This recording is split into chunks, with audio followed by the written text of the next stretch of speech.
Di sebuah desa, persisnya di Desa Ped, Sampalan, Nusa Penida, ada sebuah pura yang sangat terkenal di seluruh pelosok Bali.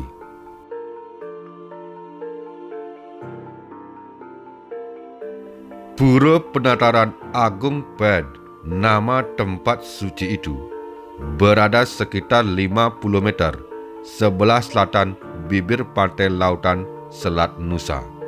Pura Penataran Agung Ped ini disebut sebagai Pura Kahyangan Jagat.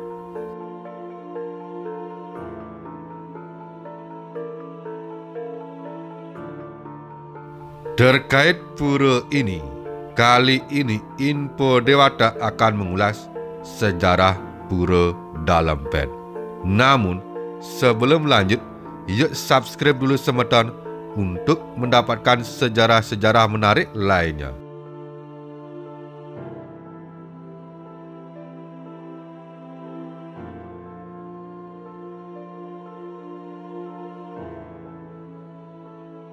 Berikut ini sejarah Pura Dalam Ped Nusa Penida. Dikutip dari Babat Bali, pada awalnya informasi tentang keberadaan Pura Penataran Agung Ped ini sangatlah simpang siur.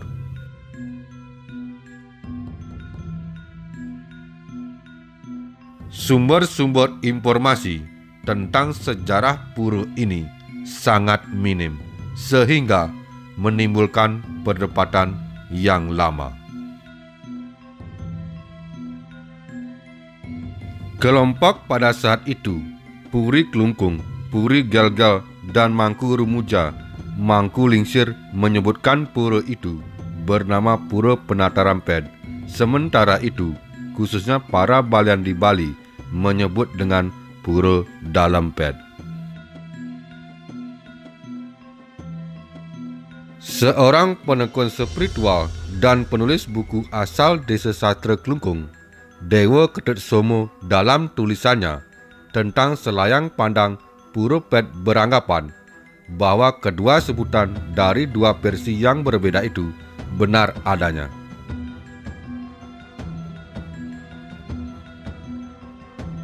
Menurutnya, yang dimaksud adalah Pura Dalam Penataran Ped hanya satu pihak menonjolkan penatarannya, satu pihak lainnya lebih menonjolkan dalamnya. Selain itu, beberapa petunjuk yang menyebutkan pura itu pada awalnya bernama Pura Dalam.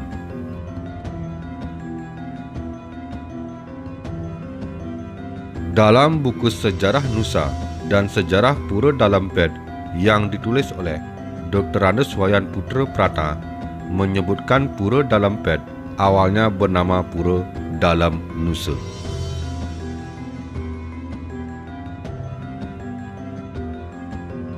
Penggantian nama itu dilakukan oleh tokoh Puri Klungkung pada zaman itu, yaitu I Dewa Agung.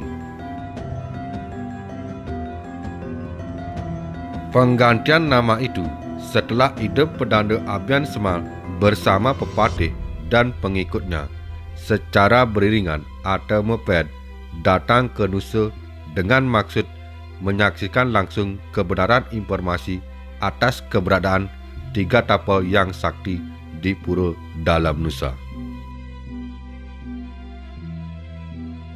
Saking saktinya, tapal-tapal itu bahkan mampu menyembuhkan berbagai macam penyakit, baik yang diderita manusia maupun tumbuh-tumbuhan.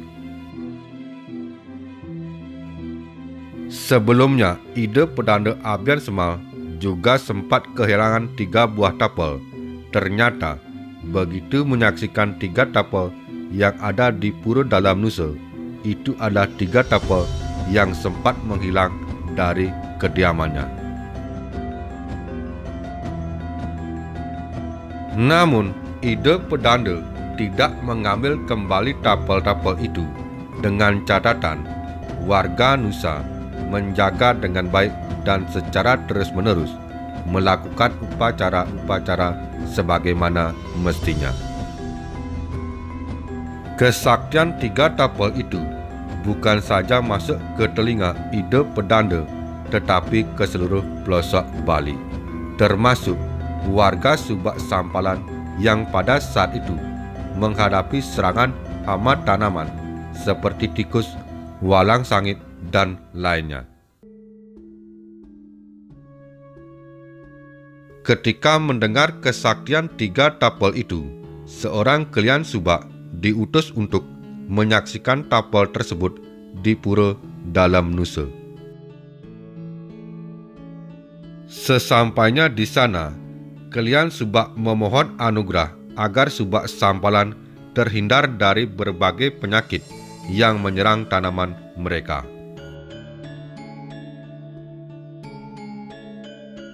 Permohonan itu pun terkabul. Tak lama berselang, penyakit tanaman itu pergi jauh dari Subak Sampalan, hingga akhirnya warga Subak bisa menikmati hasil tanaman seperti padi, palawija, dan lainnya.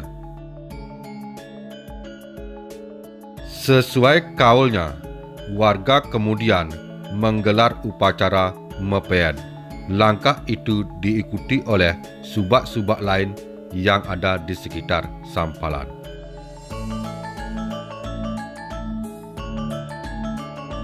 Kabar tentang pelaksanaan upacara meped itu terdengar hingga seluruh pelosok Nusa. Sejak saat itulah Idewu Agung Klungkung mengganti nama Pura Dalam Nusa dengan Pura Dalam Ped. Meski demikian, hal itu seolah-olah terbantahkan. Sumber lain mengatakan seorang tokoh masyarakat desa Ped, Wayan Sukastel, secara tegas menyatakan bahwa nama sebenarnya dari pura tersebut adalah Pura Penataran Agung Ped.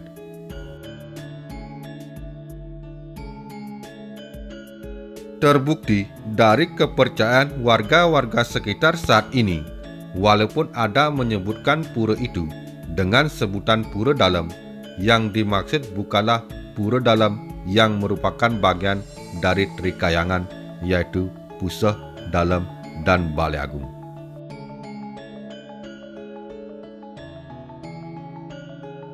Melainkan Dalam untuk sebutan raja yang berkuasa di Nusa Penida pada zaman itu. Dalam atau raja dimaksud adalah penguasa sakti Ratu Gede Nusa atau Ratu Gede Mecaling.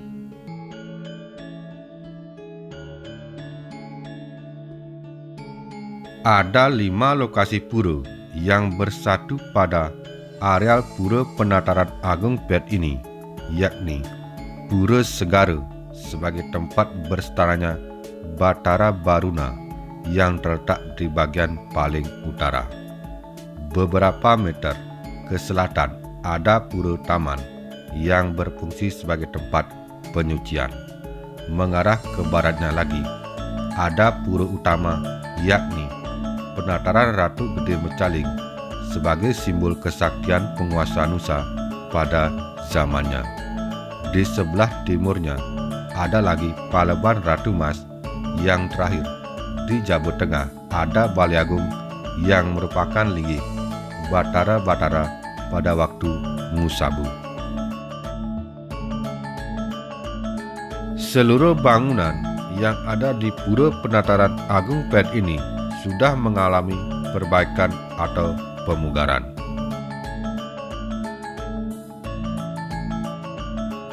Kecuali benda-benda yang dikeramatkan, contohnya 2 arca, yakni arca Ratu Gede Mecaling yang ada di Pura Ratu Gede dan arca Ratu Mas yang ada di Paleban Ratu Mas.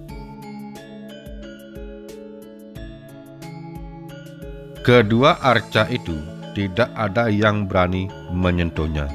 Begitu juga bangunan-bangunan keramat lainnya. Kalaupun ada upaya untuk memperbaiki, hal itu dilakukan dengan membuat bangunan serupa di sebelah bangunan yang dikeramatkan tersebut. Nah, semeton dewata, demikianlah ulasan mengenai sejarah Pura Dalempet. Dan jangan lupa semeton subscribe channel ini untuk mendapatkan sejarah-sejarah menarik lainnya.